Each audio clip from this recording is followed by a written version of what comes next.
আসসালামু আলাইকুম। পদার্থবিজ্ঞানের আজকের ক্লাসে আমরা একটা বিশেষ তত্ত্ব নিয়ে আলোচনা করব। আমরা জানি যে গ্রীষ্মকালে নদী-নালা, খাল-বিলের পানি শুকিয়ে যায়। তো নদী-নালা, খাল-বিলের পানি বাষ্প হয়ে উপরে উঠে যায়।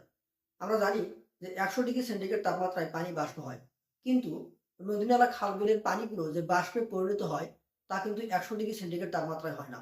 সাধারণত আমাদের পরিবেশের বায়ুমণ্ডলে যেই তাপমাত্রা থাকে সেই তাপমাত্রায় আমাদের এই নদী-নালা, খাল-বিলের পানিগুলো বাষ্প হয়ে উপরে উঠে যায়। ১০০ ডিগ্রি সেন্টিগ্রেড তাপমাত্রায় একটা পাত্রের যে কোনো অংশের পানি বাষ্পে পরিণত হতে পারে। ১০০ ডিগ্রি সেন্টিগ্রেড তাপমাত্রায় যদি আমি একটা গ্লাসে সবগুলো পানি অণু চিন্তা করি, এট এ টাইম সবগুলো অণু বাষ্পে পরিণত হতে পারে। কিন্তু আমাদের এই নদী-নালা, খাল-বিলের যে পানিগুলো, এটা কিন্তু একসঙ্গে সব পানি বাষ্পে পরিণত হতে পারে না।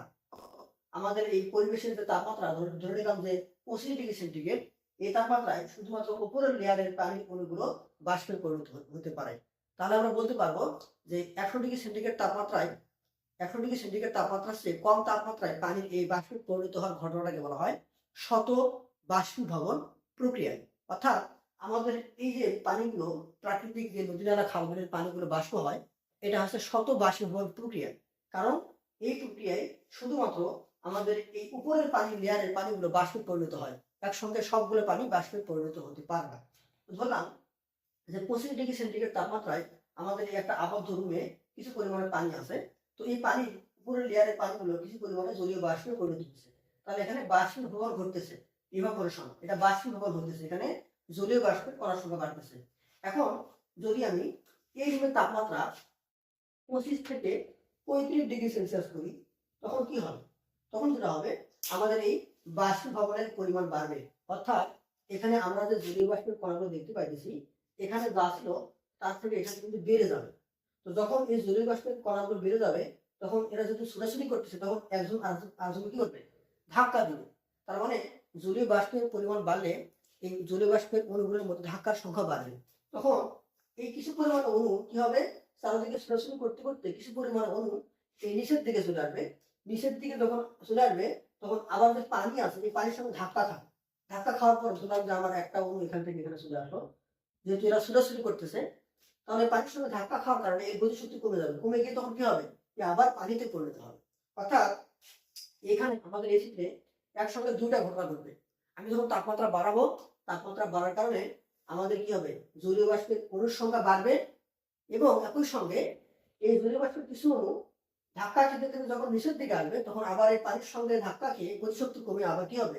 পানিতে পরিণত হবে।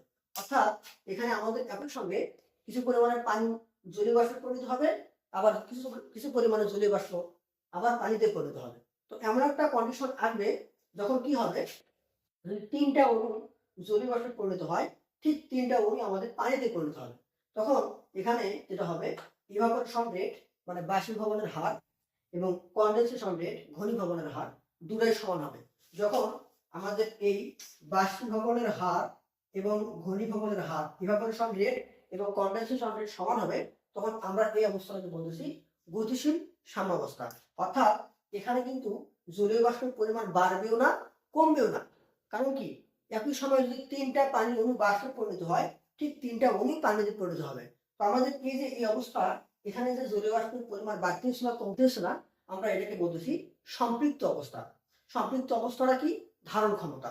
তার মানে আমি যদি এখানে তাপমাত্রাটাকে আরো বাড়ায় দিই, তাহলে কি হবে?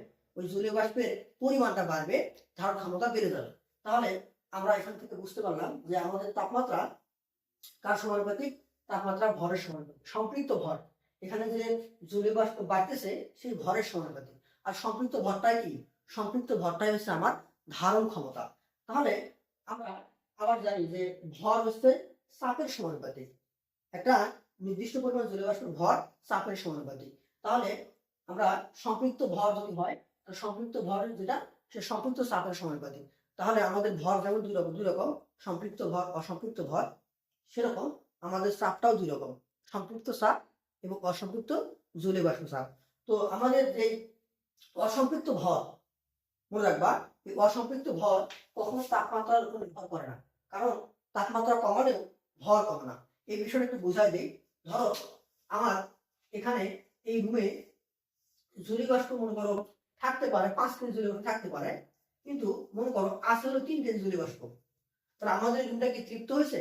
না, সে কিন্তু আরো জলীয় বাষ্প এখানে ধারণ করতে পারে। তাহলে আমি এই 3 কেজিকে কি বলবো?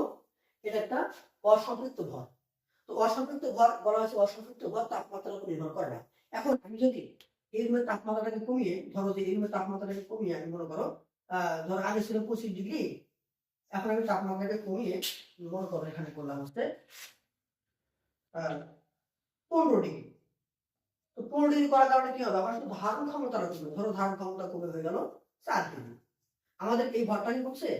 এটা কিন্তু কমেনি। তাহলে আমি তাপমাত্রা কমালে আমাদের অসম্পৃক্ত ভরটা কমছে না, সেটা এখানে বলা হয়েছে যে অসম্পৃক্ত ভর তাপমাত্রার উপর নির্ভর করে না। কারণ তাপমাত্রা কমালে আমাদের যে অসম্পৃক্ত ভর এটা কখনোই কমে না। তাহলে আমরা বলতে পারবো যে আমাদের চাপও দুই রকম, একটা সম্পৃক্ত বাষ্পচাপ আর একটা কি অসম্পৃক্ত বাষ্পচাপ। আমাদের ধারণ ক্ষমতার যে ভর সেটা অলওয়েজ সম্পৃক্ত, এখান থেকে আমরা যে চাপটা পাবো সবসময় সম্পৃক্ত বাষ্পচাপ হবে। তাহলে আমরা এখানে দেখতে পেলাম যে আমাদের যখন ইভাপোরেশন রেট এবং কনডেনসেশন রেট অর্থাৎ বাষ্পীভবনের হার আর ঘনীভবনের হার সমান হতেছে, তখন আমরা এই অবস্থাটাকে বলতেছি সম্পৃক্ত অবস্থা। এই অবস্থায় কিন্তু আমাদের জলীয় বাষ্পের সংখ্যা বাড়তেছে না, কমতেছে না। কারণ কি? একই সঙ্গে যে পরিমাণে বাষ্প হচ্ছে ঠিক একই সময় পানি হতেছে। কিন্তু আমি যদি এখানে আবার তাপমাত্রাটাকে বাড়াই দিই, তখন কিন্তু আবার এটা এই ধারণ ক্ষমতাটা বেড়ে একটা নির্দিষ্ট অ্যামাউন্ট থেকে আবার গতিশীল সাম্যাবস্থা তৈরি হবে। তাহলে কি সমান সি, তখন আমরা বলতেছি এটা একটা সম্পৃক্ত অবস্থা। এখন যদি ইভাপোরেশন রেট বা বাষ্পীভবনের হার is greater than condensation rate, ঘনীভবনের হার থেকে বেশি হয়, অর্থাৎ মনে করো এখানে 4টা জলীয় বাষ্প পরিণত হচ্ছে আর 2টা পানির মধ্যে পরিণত হচ্ছে, তখন কি হবে? তখন অসম্পৃক্ত অবস্থা। কারণ তখন ধারণ ক্ষমতা বাড়বে। যদি বাষ্পীভবনের হার যদি বেড়ে যায়, তার মানে কি খাওয়ার ক্যাপাসিটি বেড়ে যাবে, ধারণ ক্ষমতা বাড়বে। আর তখন আরো যদি আমি পানি দিই, আরো জলীয় বাষ্পে পরিণত হবে। তাহলে আমাদের এই কন্ডিশনটা মনে রাখতে হবে, যখন ই গ্রেটার দেন সি হবে তখন আমরা সেটাকে বলবো অসম্পৃক্ত অবস্থা। ধন্যবাদ সবাইকে।